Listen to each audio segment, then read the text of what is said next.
So I'm a Pittsburgh born and raised, black and gold Steeler fan, Carnegie Mellon master's degree, where I actually worked for Carnegie Mellon. And what brought me into the field of higher education was being one of those gatekeepers and understanding how difficult it is to make decisions. So I spent 2008 to 2014 working for CMU. That is Carnegie Mellon University, which owned the URL, I believe, before Central Michigan. But yeah, it's been an outstanding, I think my career in education has always, no matter where it has me placed, which is currently Los Angeles, California, my home, my origin, my start has always been around CMU, making decisions and STEM. And no matter where I go, it's always been a part of what I do, what I plug into.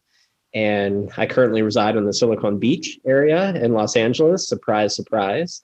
And before that, I was in the Bay Area, both East Bay and San Francisco, where I spent all my free time in Emeryville. And if anybody knows anything about Emeryville, that's a lot of Pixar and pieces like that. So as you can see, I could never get away from it. Yeah, well, talk about the perfect person and background and resume and type of person that believes in students the way you do to lead this program. We are so thrilled that you're sort of taking this charge. I kind of want to dive into it because so many of our families and the demographic that we serve are so interested in computer science. And in these conversations that we've been having over the last several months for program development and what the program is going to look like, we still get questions from parents like, how in the world would an 8th grade student know that computer science is the right pathway for them? And that's, as a mom myself, that's a really good question. How are we supposed to expect students, and are we expecting students, and do students really know if they're interested in computer science at the young age of 8th grade? Yeah. It's so interesting. I feel that I'm not a parent myself. I have a dog, so I'm a dog dad. But I think of parents being very observant of their student and seeing what spaces they reside in, what things they watch, what podcasts they listen to, what magazines they grab when that was a thing, physically, what they talk about around the table, what you overhear them talking about with their friends. And I love that even the younger students, the terminology, right? They'll say ML, and you're a parent and you're like ML, and for them it's machine learning. But mom, dad, you don't get that, right? Yeah. AI, ML, or they follow the big companies, right? Think about mass media. So if they're in grade 8 or grade 9, they know what Tesla is. They know Microsoft. Or they know what platforms and what video games they play. Right. So they're busy in the space, but they're still understanding the space. And I think in grade 8, 9 is a great way for a parent to be observant, to know that they're already there, but they just haven't found their niche area. So that's what we're trying to do, is accomplish kind of understanding all of those things and what really excites the student, all the way down to understanding why they do what they do and the types of conversations they have and what they're getting out of them. So very observant, I would say, at this time. That totally makes sense. And to expect that a 14-year-old or 13-year-old knows exactly what they want to do, that's not really what we believe in at UCEazy. And job, right? And it's like, gosh, we're starting this mentorship model in 8th grade with a mentor such as yourself, not as a primary counselor, but kind of mentoring students. What is like the goal? What are you mentoring them towards? Or, like if I'm an 8th grade, parent, and I observe these clear signs that they're interested in CS and could be talented, what does a mentorship model look like to you? What's your goal? That's a big one. But I would say this, a lot of things come to mind. I think generating new knowledge for 8th and 9th grade students. I think there's a lot of pressures out there with STEM. And I think when you have a mentor, you have somebody who understands the field, who understands how the decisions are made and understands even more importantly, what it's like to be a middle schooler and a high schooler. Yeah. There's a lot of, we shoulder that for a lot of Yeah. the students. We are the mentor. We are the Yeah. source of information. And I think the new knowledge that a student learns is not meant to, it's not meant to make them make their decision. It's to help guide the student, to Yeah. empower the student to make their decision. So the way I look at mentorship is it's really kind of allowing the student to feel, in a sense, more vulnerable to just openly talk about their interests rather than to feel that they have to fit a model and to feel that they have to conform to what society may be telling them is successful. Because new jobs that haven't been created, that will become created when they're in 12th grade or 4 years after they're undergraduates, or 3+2 or 4+1, it's amazing to just have the student understand that things are vastly changing around us. I mean, think of Zoom right now. Think of how we're discussing and meaningful relationships and connectivity, and how will that play its role in the future. So being a mentor is all about having the knowledge, but allowing students to also generate their own new knowledge from what we can pass along to them.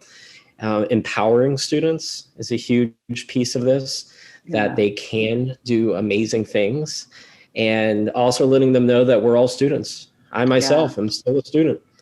And I think we are all in that kind of in a healthy place where there's no omnipotent or omniscient person, that we're all learning. And I think maybe machine learning is ahead of us, but we're still trying to understand things. And that's an exciting thing, but a daunting thing for many students as well.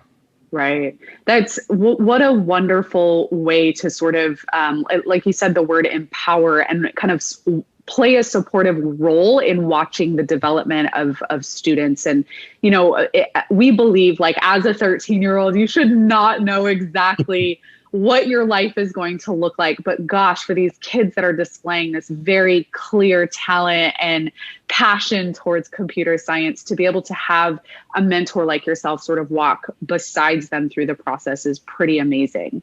And that's exciting. So I have a question, and this sort of comes like as a parent myself, and we hear this question from parents a lot. So what is the big difference between a school like with a fantastic computer science program like Santa Clara University, for example? I live by Santa Clara University. I love Santa Clara University. We've had very, successful computer science students come out of Santa Clara University. What is the difference between like a Santa Clara University computer science versus like a Carnegie Mellon computer science? And like, as a parent, should I be just aiming for CMU, or how do me as a parent, how do I figure out, like, am I supposed to be aiming for top tier, and what is the real big difference between like a Carnegie Mellon and a Santa Clara University? Yeah. And I think, Cherie, would you not, where do parents usually go to find out what is top? Where are they usually? Gosh, I mean, Google the rankings, and I'm going to clearly see CMU and MIT, and I kind of forget about, Santa Clara, which is fantastic, but just not as highly ranked as CMU. So I begin with that because I feel like there's gems out there, and I feel like there's universities and colleges that punch well beyond their weight class. And for instance, what I look at first and foremost for any school, and I asked parents to do this and students to look it up as well, is to take a look at each school's mission statement and to get a better idea about their core values, how they are disseminating that education, and what they truly believe in terms of, when you leave this institution with a degree, this is what they are preparing you for in the real world. And there are amazing opportunities where sometimes we get narrow, like kind of, we pigeonhole ourselves into believing what we feel are the top schools. And it's, if we could move forward and say 10 years from now, will it still be the same list that we're looking at? Will new schools be up and coming? There are lots of shifts that are happening right now, and it's pretty fascinating to watch in terms of schools that are devoting large amounts of money to build brand new centers. Centers for lots of things, centers for computing, centers for network security, government contracts from different companies are looking at institutions to prepare them the next employees for their companies. Right. And when you look at kind of what you're mentioning, a Santa Clara versus a Stanford, Yeah. I think you look at programmatical. For me, it always starts with the education, always the education. Yeah. And some programs, even though they are at a Santa Clara, a specific niche program in Santa Clara could be an Ivy program there, even though it's not an Ivy school. But they could have an Ivy rated, ranked program that has held its weight in terms of industry. And I think when you look at a Stanford versus a Santa Clara, you have to think about the types of students who apply to the institutions and also what the competition could look like when you're there. Yeah. And I think often a student that feels less collaborative when they feel that there's so much pressure may gain entrance to a Stanford, but their really ideal place that they feel like they're their best self could have been in Santa Clara. Right. So it's really helping parents understand that there are so many opportunities with lots of schools, but not to be discouraged if X school that admits 3 to 5% of its students does not work out, that you're not able to achieve your goals and have your dream experience. I always hear dream college, and dream experiences are all over.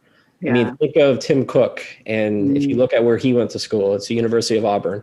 Yeah. And a lot of students would say, that's not on my list. Yeah. But why? And I wonder that if he would be able to share why he chose. So it's what you do. And I think being a mentor allows families and students to understand that schools are doing a lot of really great things in the space. Yeah. And where can it go from there? And rather than relying on a publication. Right. That's amazing advice as a mother, but also the question that gets asked quite a bit. So I'm excited because you're doing a webinar tomorrow along with our engineering top tier path lead as well. And you guys, I don't want to give away anything, but you guys are talking about some of the pitfalls for our demographic, attempting to get into these kind of top tier computer science programs and missing the mark. But you talked about one of my favorite pitfalls that our students fall into, and that's giving up something that they love along the way. And that is just so powerful and hit home for me. But why do you think that's one of the biggest pitfalls? Yeah, it happens, I'd say, far too often. Students feel that maybe it's a book they read or Reddit nowadays, College Confidential. And suddenly when you have an 8th or 9th grade student that really loves to do something that maybe is directly correlated in the major or something completely different. Right. College, university officials and representatives, your student is the narrator of their story. Right. So when we see something that is a little different, it kind of makes us kind of do that. We put our heads to the side and we say, interesting. Applying to computer science, but loves a cappella or plays an instrument. Or we see tons of unique things.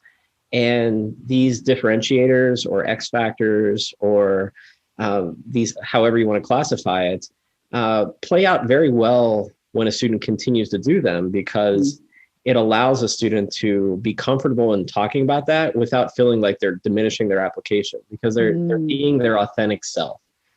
And they're presenting themselves in a way that does not look like it's packaged. They're presenting their way as if they're telling us what they do on their Tuesday evenings, their Saturday mornings, and their Monday afternoons.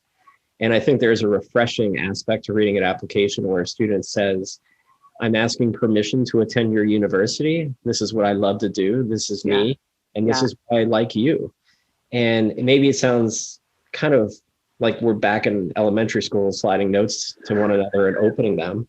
But it's a way to just say that I own this and I love this. And I don't necessarily feel that your opinion about this should dictate me getting in or not.